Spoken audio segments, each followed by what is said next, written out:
بسم الله الرحمن الرحيم ولو أننا نزلنا إليهم الملائكة وكلمهم الموتى وحشرنا عليهم كل شيء قبلا ما كانوا ليؤمنوا إلا أن يشاء الله ولكن أكثرهم يجهلون صدق الله العظيم اللهم صل على محمد وعلى آل محمد كما صليت على إبراهيم وعلى آل إبراهيم إنك حميد مجيد اللهم بارك على محمد وعلى آل محمد كما باركت على إبراهيم وعلى آل إبراهيم إنك حميد مجيد۔ 8ویں پارے کا آغاز ہو رہا ہے۔ مشرکین مکہ نے فرمائشی معجزہ مانگا کہ اگر ہماری مرضی کا معجزہ دکھا دیں تو ہم ایمان لے آئیں گے۔ نبی کریم صلی اللہ علیہ وسلم نے پوچھا کہ کیسا معجزہ دیکھنا چاہتے ہو؟ تو انہوں نے کہا کہ یہ صفا پہاڑی جو ہے اگر یہ سونے کی بن جائے تو ہم آپ کا کلمہ پڑھ لیں گے اور آپ کو اللہ کا رسول مان لیں گے۔ نبی کریم صلی اللہ علیہ وسلم نے وعدہ لیا ان سے، انہوں نے وعدہ بھی کر لیا۔ پھر آپ صلی اللہ علیہ وسلم جب دعا کرنے لگے تو سیدنا جبریل تشریف لے آئے۔ انہوں نے بتایا کہ یا رسول اللہ صلی اللہ علیہ وسلم آپ دعا نہ کریں، اس لیے کہ یہ ایمان نہیں لائیں گے، اور پھر اللہ کا ضابطہ یہ ہے کہ فرمائشی معجزہ دیکھنے کے بعد بھی جو ایمان نہ لائے اس پر پھر عذاب آتا ہے۔ تو مکہ والوں پر عذاب کے ڈر سے پھر دعا نہیں مانگی گئی، اور اللہ رب العزت نے یہ آیت نازل فرمائی کہ وَلَوْ أَنَّنَا نَزَّلْنَا إِلَيْهِمُ الْمَلَائِكَةَ، اگر ہم ان کافروں کی طرف فرشتے اتار دیں، وَكَلَّمَهُمُ الْمَوْتَى، اور مردوں سے ان کی باتیں کرا دیں، وَحَشَرْنَا عَلَيْهِمْ كُلَّ شَيْءٍ قُبُلًا، اور جتنی بھی چیزیں ہیں سب ان کے سامنے حاضر کر دیں، جمع کر دیں، مَا كَانُوا لِيُؤْمِنُوا، تب بھی یہ ایمان نہیں لائیں گے۔ تو جب یہ ایمان نہیں لائیں گے تو پھر اللہ کا عذاب آئے گا، اور نبی پاک صلی اللہ علیہ وسلم نہیں چاہتے تھے کہ اللہ کا عذاب آئے۔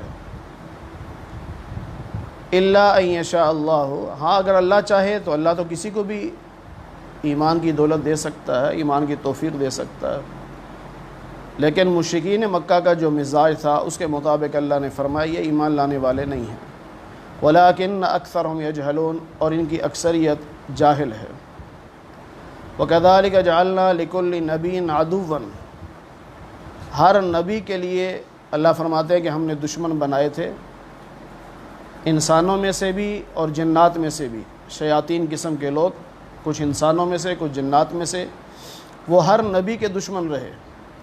یوحی بعضهم الی بعض، وہ ایک دوسرے کے دلوں میں باتیں ڈالتے تھے، زخرف القول غرورا، باتیں بنا سنوار کر، جیسے کہتے ہیں ملمہ سازی کر کے دھوکہ دینے کے لیے، جنات انسانوں کے دلوں میں ڈالتے، انسان دوسرے انسانوں کے دلوں میں ڈالتے، اس طرح وہ نبی سے دشمنی کرتے اور لوگوں کو دین سے روکتے۔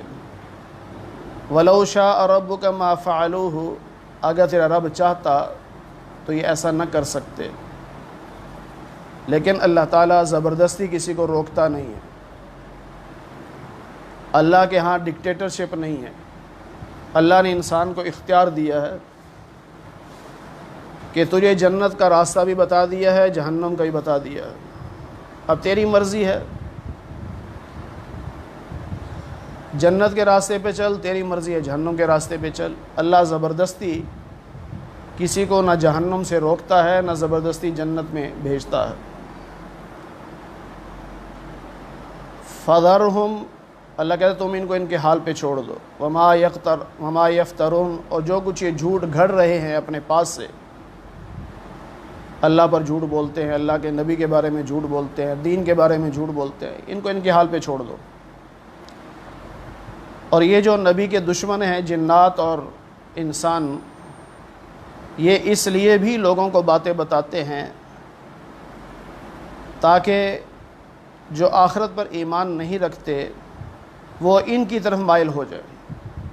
جس کا آخرت پر یقین نہیں وہ ایسے کافروں کے پیچھے چلتا ہے نا، پھر جس کا آخرت پر یقین ہوتا ہے وہ کافر کے پیچھے نہیں چلتا۔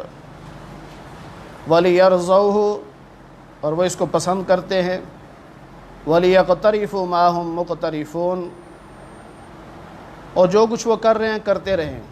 یعنی اللہ فرما رہے ہیں کہ ان کو ان کے حال پہ چھوڑو، جو انہوں نے کرنا ہے وہ کریں، اور جو ایمان والے نے کرنا ہے وہ ایمان والے کریں۔ نبی کریم صلی اللہ علیہ وسلم سے اللہ نے فرمایا کہ آپ ان سے پوچھئے کہ جب میں اللہ کا رسول ہوں اور اللہ اس بات کی گواہی دے رہا ہے اور تم مانتے نہیں، تو کیا افغیر اللہ ابتغی حکما، اللہ کے علاوہ میں کسی اور کو حاکم بناؤں، منصف بناؤں، کسی اور سے فیصلہ کرواؤں؟ حالانکہ اللہ وہ ذات ہے جس نے تمہاری طرف مفصل کتاب بھیجی، تفصیلی کتاب، ہر چیز اس میں موجود ہے۔ والذین آتیناہم الکتاب، اور جو اہل کتاب ہیں چاہے یہودی ہوں چاہے عیسائی ہوں، وہ اس بات کو جانتے ہیں کہ انہ منزل من ربک بالحق، یہ قرآن کریم تیرے رب کی طرف سے نازل ہوا ہے اور یہ بالکل سچی بات ہے، سچی کتاب ہے۔ جانتے ہیں، مانتے نہیں ہیں۔ جاننے اور ماننے میں بڑا فرق ہے۔ آج ہم بھی بعض دفعہ کہتے ہیں جانتا ہوں 5 نمازیں فرض ہیں، جانتا ہوں یہ تبلیغ والے کیا کہیں گے، جانتا ہوں مولویوں نے کیا کہنا ہے۔ بھئی جاننے سے کچھ نہیں ہوگا، اصل چیز ماننا ہے، اس پر عمل کرنا ہے۔ جانتے تو اہل کتاب بھی تھے۔ فلا تکونن من الممترین، لہذا تم شک کرنے والوں میں سے نہ ہونا۔ اہل کتاب بھی جانتے ہیں کہ قرآن اللہ کی طرف سے اترا ہے، اور تمہارا ایمان بھی ہے کہ اللہ کی طرف سے قرآن اترا ہے، لہذا شک نہیں کرنا اس میں۔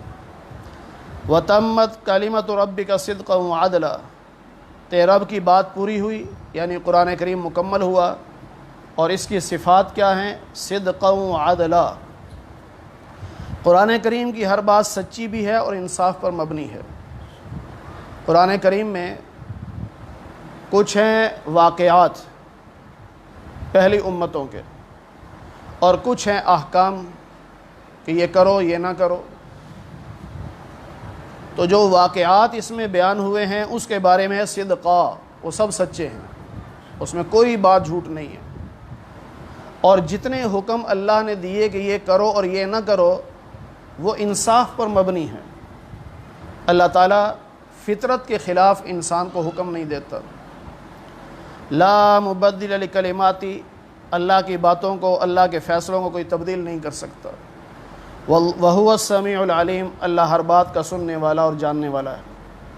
وَإِن تُطِعْ أَكْثَرَ مَنْ فِي الْأَرْضِ، اگر تم اکثریت کی بات مانو گے، زمین پہ رہنے والے اکثر لوگوں کی بات مانو گے۔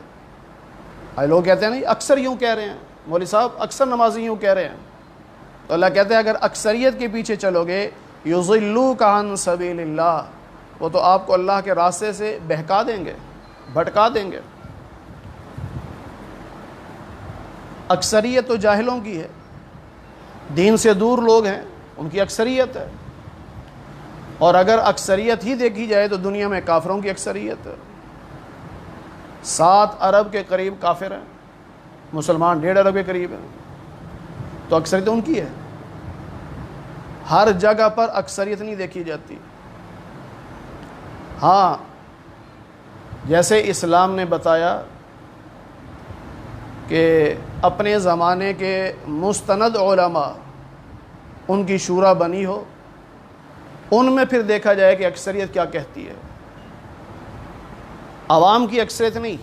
اللہ فرما رہے ہیں کہ اگر اکثریت کے پیچھے چلو گے وہ تمہیں اللہ کے راستے سے بہکا دیں گے، کیونکہ ان یتبعون الا الظن، یہ لوگ تو اپنے خیالات کے مطابق چلتے ہیں نا، کہ بس میرے دماغ میں یہ آ گیا لہٰذا یہ ہونا چاہیے۔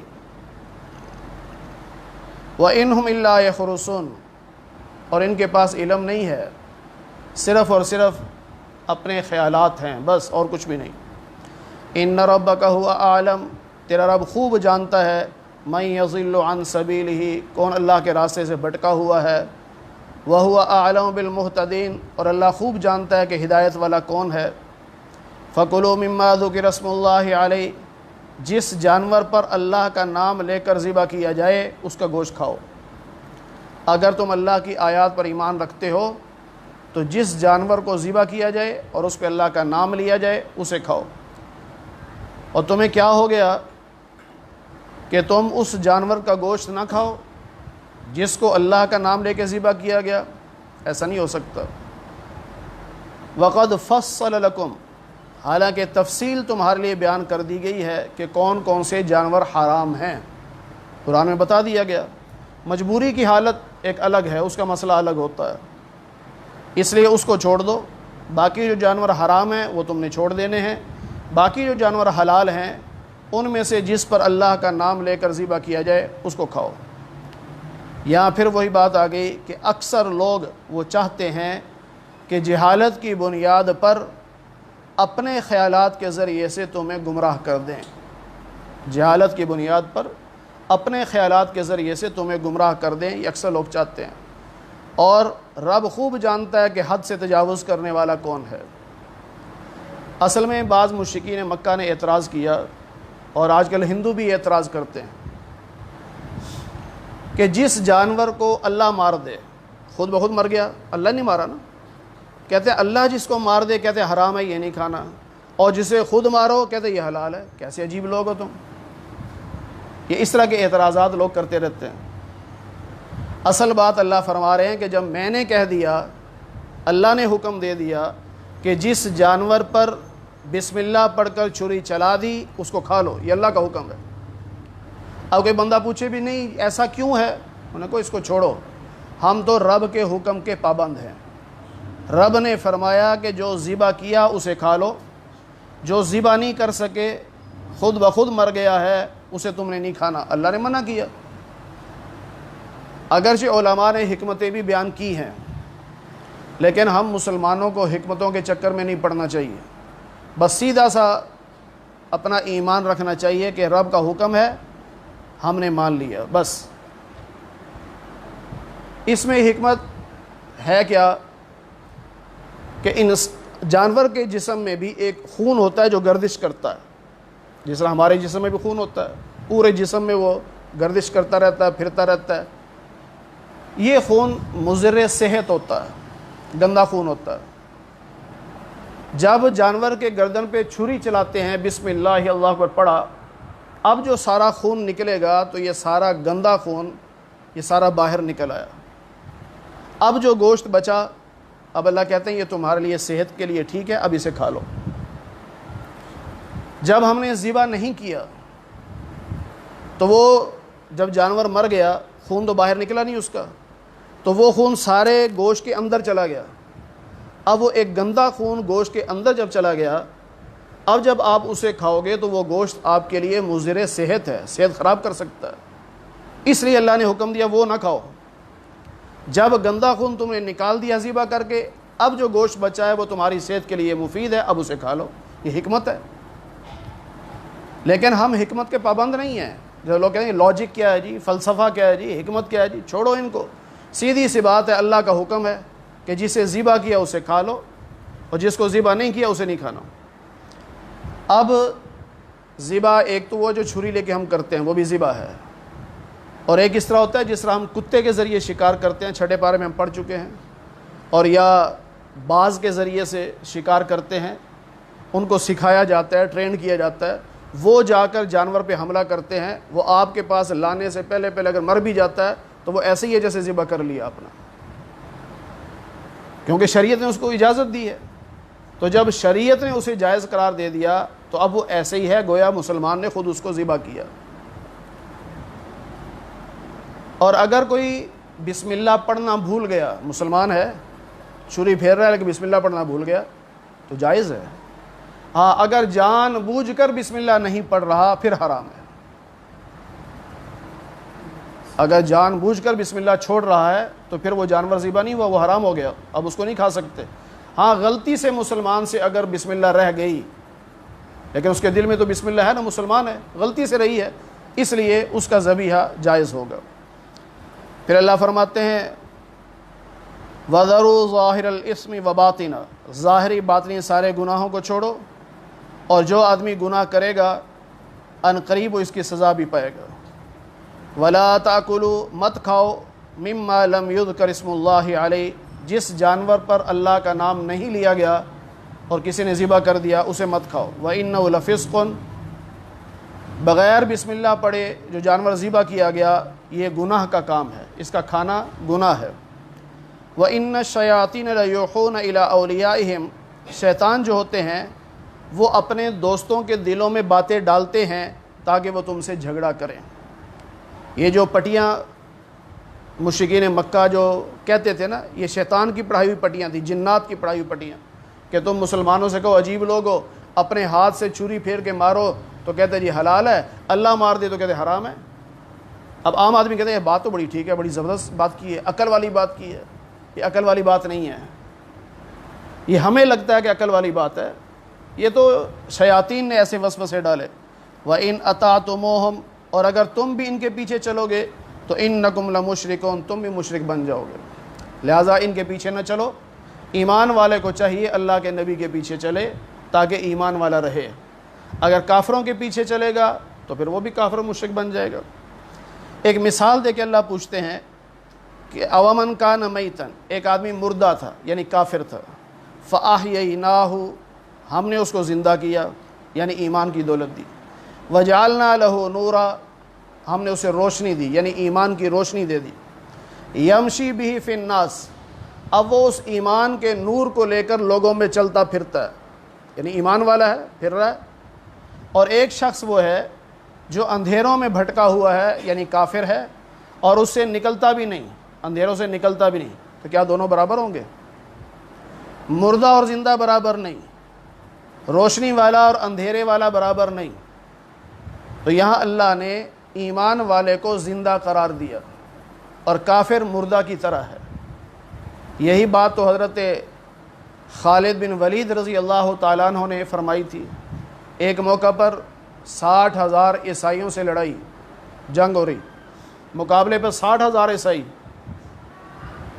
تو خالد بن ولید امیر نہیں تھے اس وقت، اس لشکر کے امیر نہیں تھے۔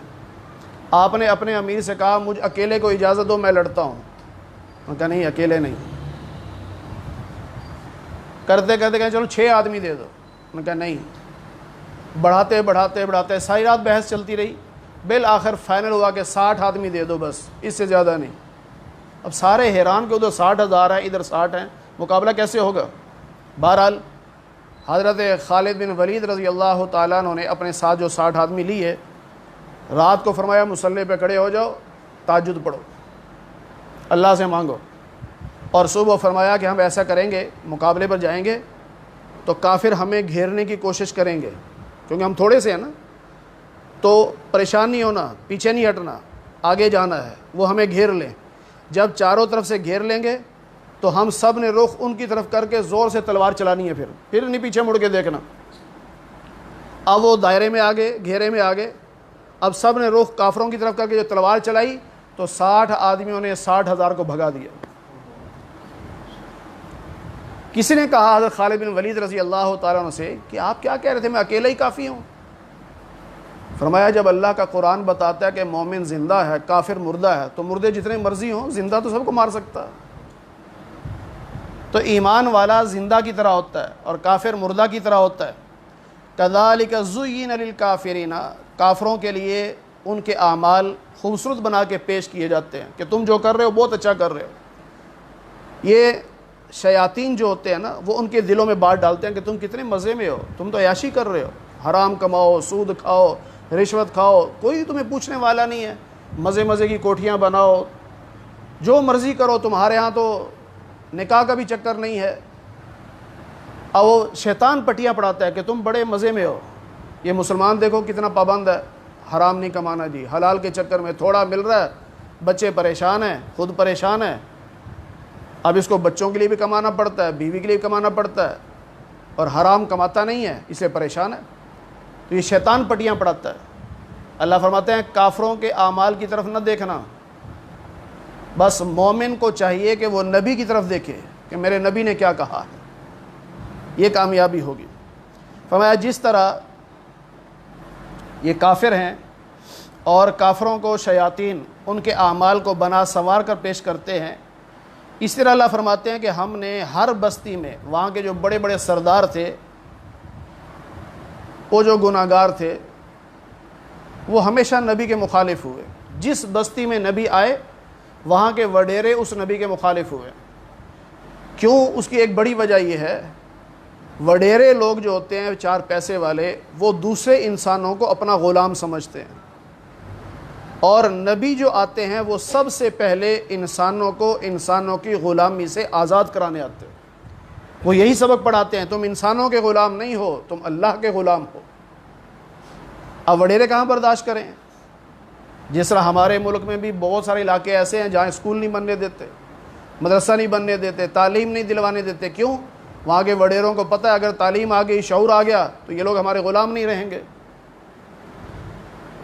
اللہ فرماتے ہیں جو کچھ وہ اپنے بارے میں کرتے تھے یہ سب اپنے خلاف کر رہے ہیں، ان کو پتہ بھی نہیں۔ فرمایا جب ان کے پاس کوئی نشانی آتی تو کافر یوں کہتے لن نؤمن حتی نؤتا مثل ما اوتی رسول اللہ، ہم اس وقت تک ایمان نہیں لائیں گے جب تک وہی فرشتہ آ کر ہمیں نہ کہے کہ اس کو اللہ کا رسول مان لو۔ یعنی جیسی نشانیاں نبی کے پاس آتی ہیں وہی نشانیاں ہمارے پاس آئیں پھر مانیں گے۔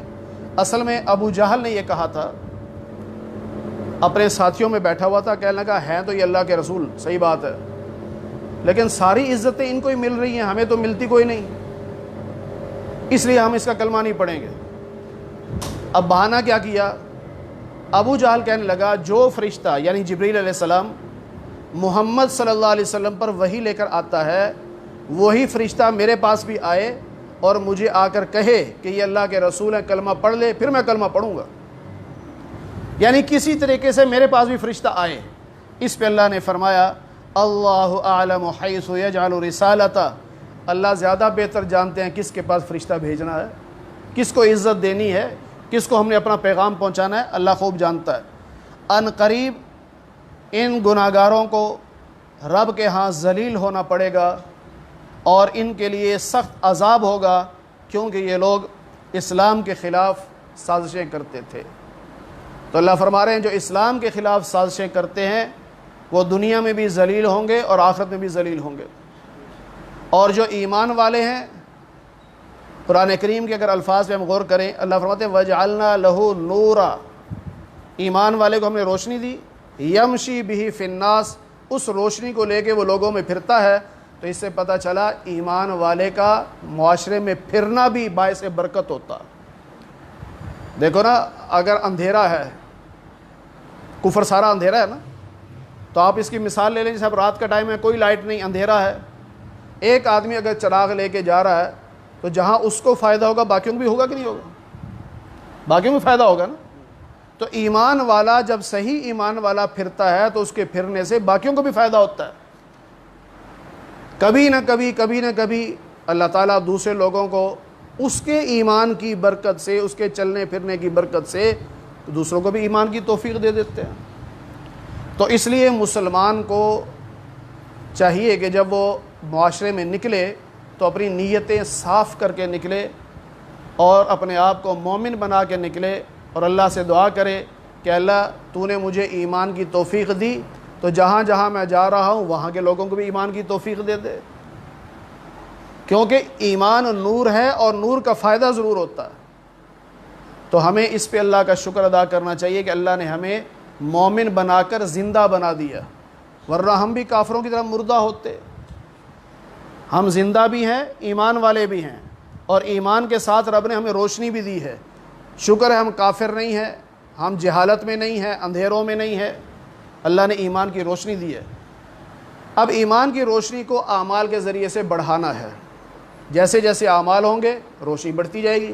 حدیث پاک میں ہے، نبی علیہ السلام نے فرمایا قیامت کے دن جب میدان محشر سے جائیں گے نا پل صراط کی طرف، تو راستے میں ایک جگہ آتی ہے جو بلیک ہول ہے، اندھیرا ہی اندھیرا ہے، وہاں کوئی روشنی نہیں، ہر آدمی اپنے ایمان کی روشنی کے ذریعے سے وہاں سے گزرے گا۔ آپ نے فرمایا کسی کے پاس ایک دیے کی طرح روشنی ہوگی، کسی کے پاس فرمایا صرف ناخن میں روشنی ہوگی تھوڑی سی، اور آپ نے یہ بھی فرمایا کہ بعض کے پاس اتنی روشنی ہوگی کہ اس کے پاؤں سے لے کے آسمان تک روشنی ہی روشنی ہوگی۔ یہ کس کے لیے ہوگی؟ آپ صلی اللہ علیہ وسلم نے فرمایا جو ہر جمعے کو سورہ کہف کی تلاوت کرے گا، قیامت کے دن جہاں اندھیرے سے گزرنا ہوگا وہاں اس کے پاؤں سے لے کے آسمان تک روشنی ہی روشنی ہوگی۔ اب روشنی تو ہے ایمان کی ہمارے پاس، اس روشنی کو بڑھانا ہے۔ جتنے نیک عمل کریں گے روشنی بڑھتی جائے گی، جتنے برے عمل کریں گے روشنی کم ہوتی جائے گی۔ اس لیے ہمیں چاہیے کہ ہم نیک اعمال کی طرف جائیں تاکہ ایمان کی روشنی بڑھتی رہے۔ اللہ تعالی ہمیں قرآن کریم کی صحیح سمجھ نصیب فرمائے۔ الحمدللہ رب العالمین والعاقبۃ للمتقین والصلاة والسلام علی سید الانبیاء والمرسلین وعلی آلہ واصحابہ اجمعین۔ اے اللہ ہم سب کے صغیرہ کبیرہ گناہوں کو معاف فرما۔ اے اللہ درس قرآن کو اپنی بارگاہ میں قبول فرما۔ اے اللہ بیماروں کو صحت کاملہ نصیب فرما۔ اے اللہ بے روزگاروں کو حلال رزق نصیب فرما۔ اے اللہ حرام کے لقمے سے ہماری حفاظت فرما۔ اے اللہ جتنے مسلمان دنیا سے جا چکے سب کی مغفرت فرما دے۔ اے اللہ سب کو جنت الفردوس میں اعلیٰ مقام نصیب فرما دے۔ اے اللہ ہم سب کو قیامت کے دن حضور نبی پاک صلی اللہ علیہ وسلم کی شفاعت، جنت میں آپ کی رفاقت اور آپ کے دست مبارک سے حوض کوثر کا پانی پینا نصیب فرما۔ بھائی آفتاب صاحب کے بھائی اعجاز صاحب شدید بیمار ہیں، دعا فرمائیں اللہ تعالیٰ ان کو صحت کاملہ نصیب فرمائے۔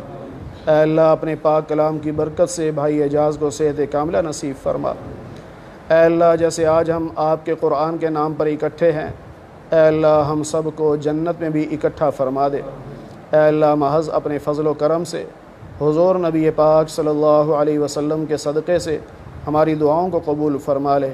وصلی اللہ علی النبی الکریم برحمتک یا ارحم الراحمین۔